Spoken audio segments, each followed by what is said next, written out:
O assessor especial para assuntos internacionais do presidente Jair Bolsonaro, Felipe Martins, publicou um longo texto sobre a atuação de Rodrigo Maia durante seu período à frente da Câmara dos Deputados.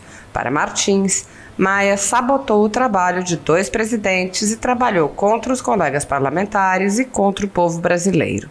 Martins fez um histórico de ações de Maia e concluiu: quando Rodrigo Maia chora, o Brasil sorri.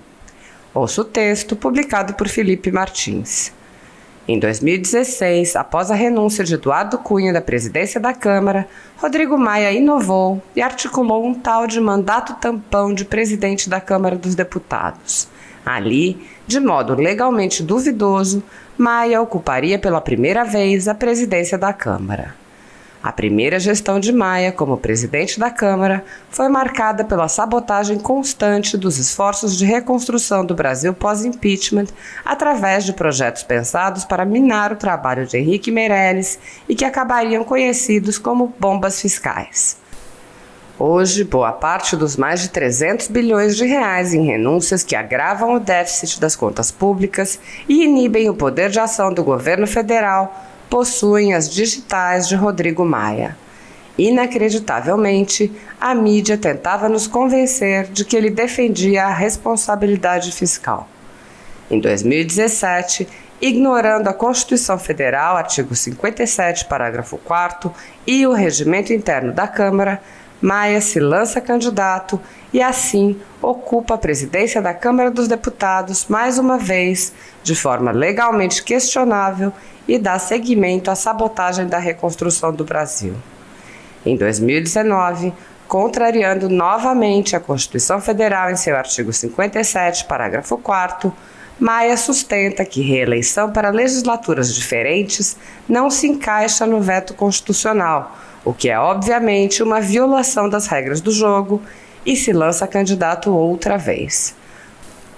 Com a ajuda de Joyces, Bebianos e Frotas, que sabotaram a articulação da Casa Civil e fizeram do PSL o primeiro partido a apoiá-lo formalmente, sim, o primeiro, Maia se elege presidente da Câmara de modo legalmente questionável pela terceira vez.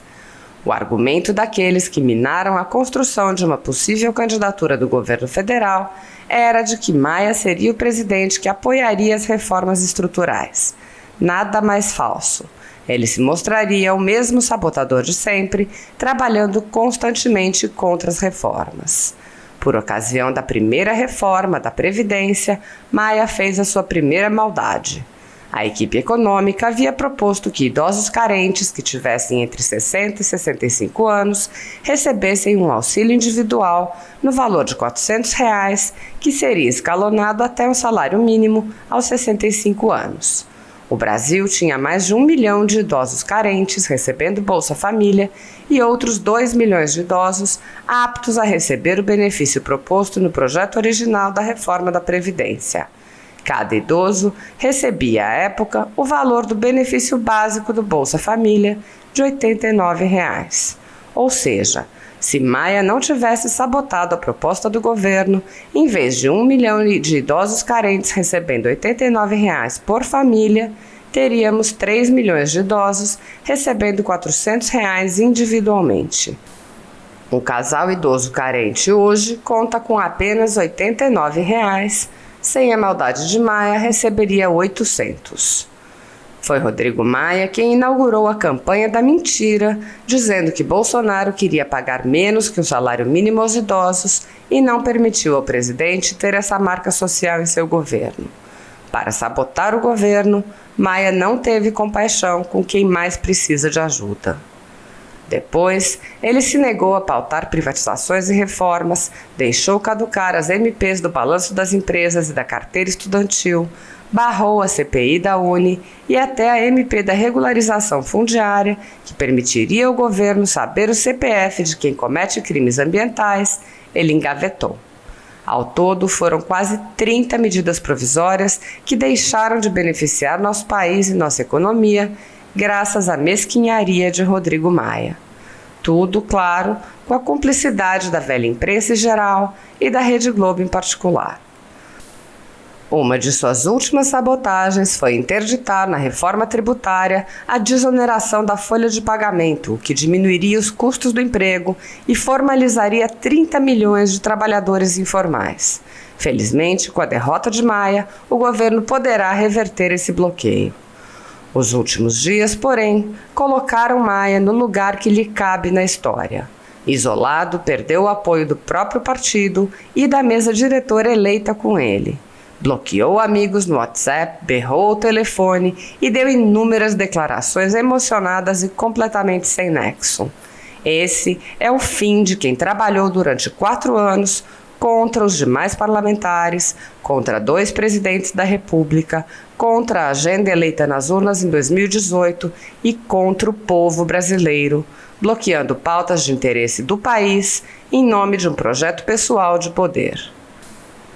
Agora resta a Maia trabalhar para ser ministro de alguma candidatura fadada a amargar uma derrota em 2022, já que suas chances de reeleição são mínimas e que logo, além de perder o direito de usufruir de jatinhos da Força Aérea, ele perderá também o foro privilegiado.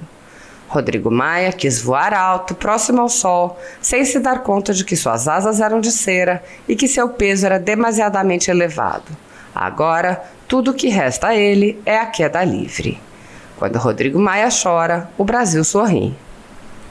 Como já notaram, fiz questão de iniciar esta minha jornada com um gesto simbólico. Eu estou aqui de pé, depois de eleito, ao lado desta cadeira, do presidente ainda vazia, fazendo este discurso de posse de pé em homenagem a todos os presentes, de todos os partidos, aos que votaram e aos que não votaram em mim.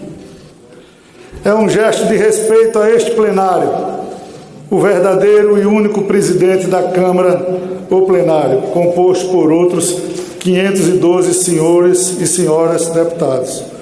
Prometo respeitar como presidente as forças vivas dessa Casa Legislativa, os colegiados, a proporcionalidade e o plenário da Câmara. Como instituição, deve ser a voz de todos e não a voz de um. Perfilo-me aqui ao lado do símbolo da presidência da Câmara, também para destacar que não me confundo com esta cadeira e jamais irei me confundir. Sou um deputado igual a todos. Não sou e nem serei a cadeira que irei ocupar temporariamente nesta legislatura. Tenho consciência do que sou. Estarei presidente. Toda glória é efêmera. E na vida pública, o essencial não são as pompas, mas o que deixamos como legado. Quero servir ao meu país, a esta instituição, ao povo brasileiro, com a minha melhor dedicação, sobretudo neste momento de enorme angústia e de grande aflição. A política tem uma dívida com o povo brasileiro. Temos uma grande chance juntos, todos, de todas as tendências acima das diferenças, de estabelecermos o que chamo de pauta emergencial e mostrarmos que as instituições políticas, o Estado, o povo abandonado no momento de sua maior vulnerabilidade. Tenho certeza que esta Casa encontrará pontos mínimos comuns para, juntamente com os demais poderes, ajudar o povo brasileiro a enfrentar os traumas e as dores da pandemia. Peço um momento de silêncio em respeito a todas as vidas ceifadas pela Covid-19 no Brasil e em respeito às suas famílias.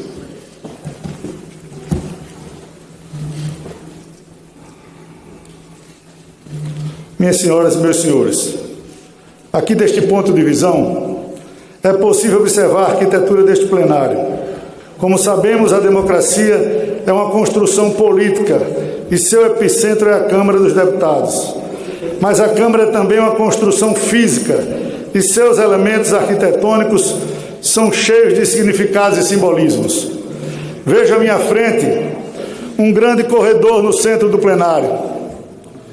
Há no centro como se fosse uma grande coluna vertebral, que interligam as fileiras de forma de vértebras da esquerda e da direita. O corredor do centro, as fileiras da direita e da esquerda, em todas as suas extensões até seus extremos, constituem a espinha dorsal da democracia. A Câmara é, e sempre foi, a espinha dorsal do regime democrático. Aqui ao lado, a cadeira da presidência está postada bem ao centro da mesa. É para nos lembrar que a presidência deve ter neutralidade, deve ser equidistante. A cadeira é giratória, para que seu ocupante seja capaz de olhar para o centro, para a direita e para a esquerda.